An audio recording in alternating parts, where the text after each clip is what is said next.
Welcome to Young Patriots, the heartbeat of African resistance. But we have no control over the gold, whether it's exploration, production, or as you have seen, refining. Burkina Faso just made a move that could shake the global gold market forever. It's Captain Ibrahim Traoré, standing on red earth, launching the country's first gold refinery with a silent defiance the world wasn't ready for. So what exactly is Traoré building? And why is this small nation suddenly the center of Africa's biggest resource revolution? Let's find out.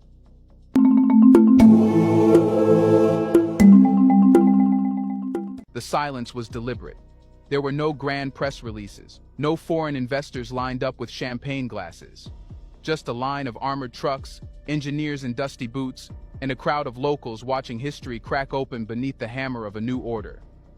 On the morning of July 9, 2025, Captain Ibrahim Traoré gave a single nod, and construction began. The first national gold refinery of Burkina Faso was no longer an idea. It was real. And it was rising from the Sahel itself. This wasn't just an industrial project. It was a statement of power. The ceremony happened on the outskirts of Ouagadougou, in a secured area that had, until weeks earlier, been a stretch of unused land. Now it's a high-priority zone marked for 24/7 surveillance, fenced with concrete slabs, and already humming with the movement of construction machinery. Sources close to the presidency confirmed that the blueprint was finalized in early June, but the timing of the public launch was intentionally held back to avoid international pressure and media interference. "This was a decision made with the sovereignty of silence," said one advisor. "We announced it only once it could no longer be stopped." What exactly is being built? A fully state-run gold refinery, capable of processing an estimated 100 to 400 kilograms of gold per day at full capacity. The facility will not just melt and purify ore. It will grade, package, certify, and label gold bars for domestic reserves and direct export. For a country that produces more than 57 metric tons of gold annually, this plant represents control over pricing, over data, over wealth itself. Until now, Burkina Faso has exported nearly all of its gold in raw form. That gold travels to refineries in Switzerland, Dubai, and India, where it's processed, rebranded, and sold for up to 3 to 5 times its initial price. For decades, Burkina miners have pulled wealth from their land only to watch it leave unrefined, invisible, and often undocumented. The profits, claimed by foreign refineries, logistics firms, and international partners, who rarely pay full taxes and sometimes exploit legal loopholes with impunity. Traoré wants this to end, and this refinery is his tool. The launch event was attended by officials from the Ministry of Mines and Quarries, the Central Bank, and members of the armed forces, an unusual coalition that speaks volumes about the plant's strategic importance. Notably absent were representatives of Western gold corporations, who had reportedly not been invited. Instead, foreign advisors from Turkey and Iran were seen alongside technicians offering logistical support, highlighting Burkina Faso's ongoing pivot away from traditional Western alliances. Security at the site is being overseen by a specialized unit trained under the country's new anti-extraction task force. The unit's job is not just to guard the facility, but to prevent sabotage, internal leaks, and espionage, real concerns, according to sources inside the Ministry of National Security. "There are people who will lose billions when this refinery opens," one official noted. "They will not go quietly." The estimated cost of the project has not been publicly disclosed, but insiders suggest that funds are coming directly from gold reserves and newly created sovereign development accounts. Traoré has rejected foreign loans or grants for the project, insisting that only the wealth of our land should build what will protect that wealth. The refinery is being built in 3 phases: structural completion, installation of refining technology, and personnel training.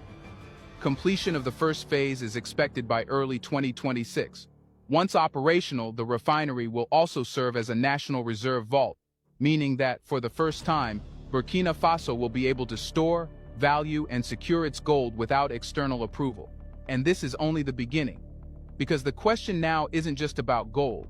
It's about what happens when a nation decides to no longer be looted and instead becomes its gatekeeper. But where does this refinery fit in Traoré's broader economic strategy? Let's pause for a second to say big thank you to the Black Culture Diary community, where Black voices, stories, and legacies are preserved and amplified. By becoming a member, you're not just supporting the channel, you're becoming part of a powerful cultural movement. Let's continue. Captain Ibrahim Traoré didn't just break ground on a building, he broke apart a system. A system that for decades saw Burkina Faso extract gold from its soil only to hand over the power, profit, and prestige to others. To understand why the refinery is not just timely but revolutionary, one must look beyond the physical structure and examine the quiet bleeding that has plagued the country's gold sector for years. Burkina Faso is a top-tier gold producer, yet it's historically earned a fraction of what its output is worth. That's because raw gold, unrefined and uncertified, sells cheap on the international market, especially when it's exported under rushed contracts, misreported quantities, or shadow deals. Traoré's government has quietly audited several major mining contracts signed by past regimes, and the findings have been disturbing. In many cases, tons of gold were underdeclared, with royalty payments calculated on suspiciously low estimates of purity and volume. Billions have slipped through the cracks, sometimes deliberately. A refinery changes that. By processing gold on home soil, Burkina Faso will finally be able to verify purity, assign proper value, and set pricing in local and regional markets without relying on foreign certification. That alone blocks one of the most commonly exploited loopholes in the export chain: mislabeling. Foreign buyers have often claimed that Burkinabe gold is of lower quality or mixed with impurities, only to recertify it abroad at higher grades for massive resale profit. This process is invisible to the average citizen, but deeply destructive at the national level. It's also a question of timing. Why now? Traoré is racing against a collapse in trust, both among citizens and within the government's institutions. In rural mining towns like Houndé and Gawa, resentment has been brewing.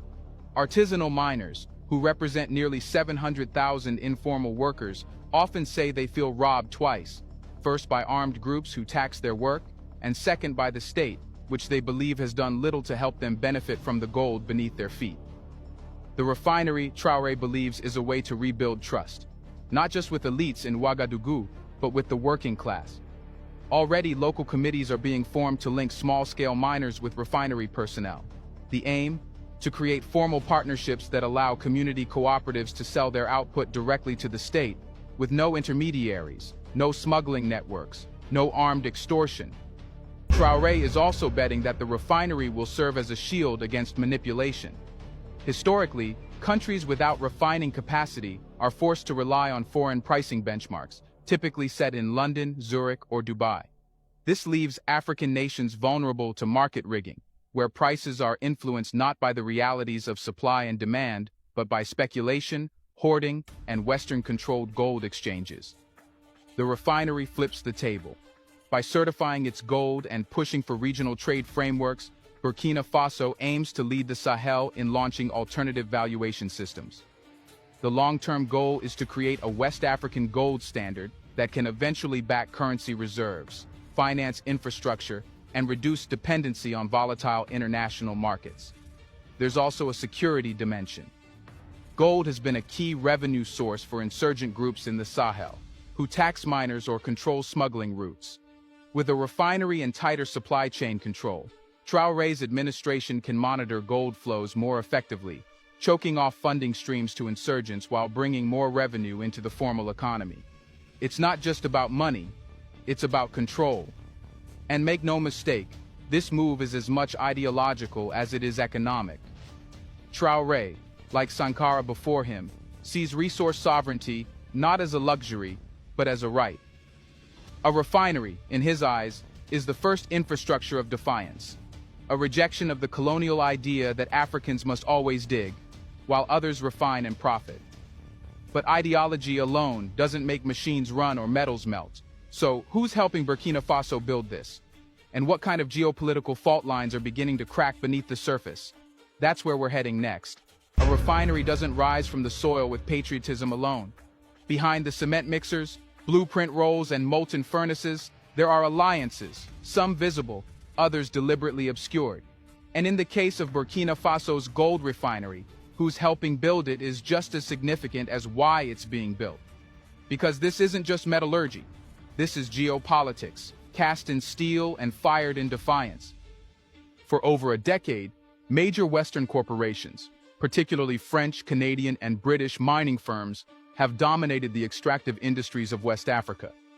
These companies brought in equipment, engineers, and finance, but always on their terms.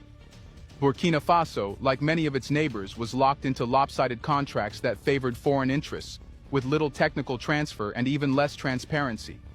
Traoré's decision to exclude them from the refinery project is not a casual omission, it's a calculated pivot. In their place, new partners have emerged, and their presence says a lot about where Burkina Faso now sees its future. At the center of the technical support structure is Turkey, a country that has rapidly expanded its influence across Africa over the past 5 years. Turkish metallurgical firms, especially those with experience in refining base and precious metals, have reportedly signed memoranda of understanding to supply machinery, assist with infrastructure layout, and train local technicians. One such firm, operating under a joint venture model, is said to be in charge of installing the initial purification systems that will enable Burkina Faso to produce gold bars of international-grade purity, 99.99%. Why Turkey? Because it offers a model many African states now admire, a post-colonial, non-Western industrial success with the ability to build without preaching. Ankara's non-interference policy and competitive pricing have made it a welcome alternative to the legacy powers of Europe. More importantly, Turkish assistance often comes with no political strings, a feature that has become essential for leaders like Traoré, who refuse to be lectured while trying to stand on their own. But Turkey is not alone. Iran, yes, the heavily sanctioned, resource-rich, and diplomatically isolated Iran, has quietly stepped in to provide metallurgical expertise, particularly in the field of small-scale refining and sanctions-resistant production chains. Iranian engineers, some of whom were trained under conditions of intense embargo, know how to design and operate gold refining systems without relying on Western proprietary tech. While Western analysts may raise eyebrows, Traoré sees this as a smart strategy, learning from those who've been forced to survive outside of the Western-led system. Iran, despite its international isolation, has built some of the most resilient and cost-effective refining technologies in the global south. In short, if you want to build under pressure, ask someone who's done it. Then there's Russia. Though not directly involved in construction, Russian technicians have reportedly provided strategic advice and helped supply equipment through third-party networks. With growing security ties between Burkina Faso and the Russian Federation, particularly through the Wagner-aligned African Corps, the refinery is becoming part of a broader Sahelian infrastructure map, one where security, economy, and sovereignty are linked. Importantly, all these partnerships are being coordinated through state channels, not private deals. Thank you for standing with us, for standing with the truth, and for standing with President Ibrahim Traoré. In these trying times, your voice is powerful. Don't just watch, be part of the movement. Subscribe to stay updated, share to awaken others, and head to the comment section. Tell us how you feel, what you believe, and what Africa means to you. Together we are louder, together we are stronger. This is Young Patriots TV, and you are the heartbeat of the mission. Thank you.